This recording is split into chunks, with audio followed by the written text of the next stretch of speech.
Hello, I'm May Tobol, your guide in the world of mystical crossroads between spirituality and psychology.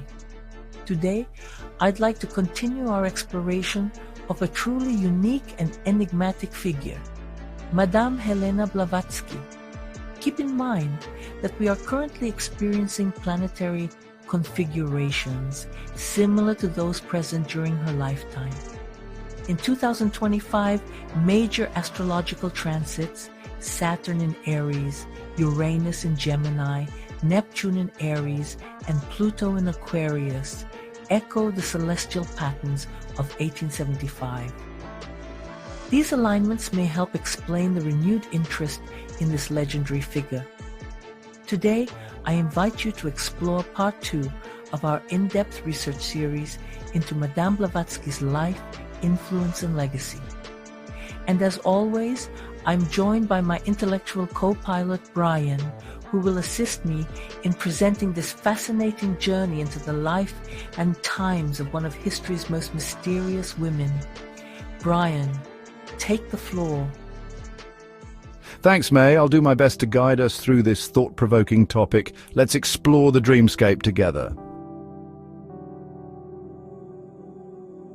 Madame Blavatsky, the X-Factor of the 19th century, a prophet, medium, and enigma, Part 2. If she was truly chosen, why then did she remain so untouched by the trivialities of daily life? The answers she sought were never found in the company of others, but rather in books. Her family grew increasingly worried as time went on. For every other noble girl, a debut ball was an event of great importance, one prepared for since childhood. It was a gateway to adulthood, a rite of passage, but not for her.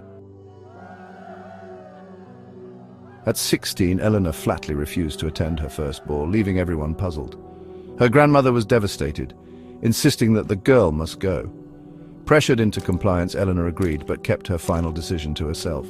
The next morning, she could not be persuaded to leave her room. When her family finally saw her, they were horrified. She had deliberately scalded her foot with boiling water to avoid going. For 6 months afterward, Eleanor remained confined to bed, but she got what she wanted. Her disdain for high society stemmed from something deeper. She loathed the person she was expected to be. In her own eyes, she was unattractive. Her figure, broad and masculine, made dresses look grotesque. Forced into elegant gowns and polite conversation with suitors, she felt trapped. What interested her instead was the pursuit of hidden truths about the universe. Perhaps more than anything, she was drawn to the old globe in her grandmother's study. Africa, India, New Zealand, America. Her imagination filled these distant lands with mythical creatures and extraordinary adventures. How desperately she wished to be there. To her, the family estate felt like a cage, and for a young woman who feared and disliked men, escape seemed possible only through drastic means.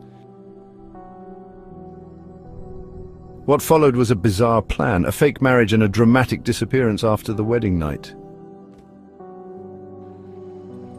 Elena was 16 when her family moved to Gatineau. She felt even more out of place than before. Her home was not there, nor anywhere familiar. Distant countries called to her, and voices within urged her to seek truth elsewhere. One day, their house guest was the vice-governor of Yerevan province, Nikifor Blavatsky, a grizzled older man worn by years of service. The incident began with a quarrel between Elena and her governess. After yet another argument, the governess declared that Eleanor was too wild for anyone to ever marry. Even an elderly general wouldn't want her. Eleanor flared up at once and immediately issued a challenge. The next morning, the 16-year-old approached the 60-year-old general and proposed marriage. He, startled but intrigued, accepted without hesitation. Eleanor celebrated, already imagining how she would announce the next day that it had all been a joke. But this time she miscalculated. Her family, relieved, saw an opportunity. Perhaps this unusual match could finally settle her future. They seized the chance. Overcome with panic, Elena resisted violently, weeping and screaming, but eventually gave in. She married the old man and moved with him to Yerevan. There, Her husband soon demanded the fulfillment of marital duties. But after their first night together, Elena Blavatsky would come to hate men entirely. For the rest of her life, she avoided any thought of contact with the opposite sex. What exactly happened between them remained a mystery until much later. Only near her death did she reveal the truth. After the wedding and several attempts at intimacy, Nikifor realized he'd married a very strange young woman. Elena often spoke aloud to herself at night, wandered the house endlessly, and tried more than once to run away. Eventually, he had to assign someone to watch over her constantly. 3 months after the wedding, neither her family nor her husband would see her again for 10 long years. When Elena returned, she was no longer the same girl. 10 years had passed, and those who remembered her youthful rebellion were astonished. She was now a woman illuminated, possessing profound and mysterious knowledge. She arrived in the Georgian port city of Poti aboard a British steamship bound for Turkey. Witnesses described her as a mysterious woman, visibly anxious, glancing behind her repeatedly until the ship finally departed. Though her ticket was marked for Kyrsi, once the vessel reached Turkish waters, the woman was discovered hiding in the hold. It turned out she had not disembarked where she was supposed to. For a generous reward, the ship's captain agreed to smuggle her into Turkey unnoticed by border officials. To avoid detection, she was disguised as a cabin boy. When she finally stepped onto the shore in Constantinople, modern-day Istanbul, she took a deep breath of the sea air, an act of freedom she hadn't allowed herself in many years.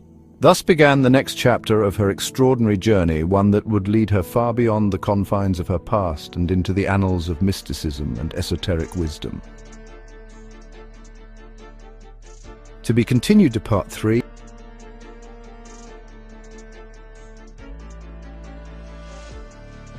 And that's a wrap.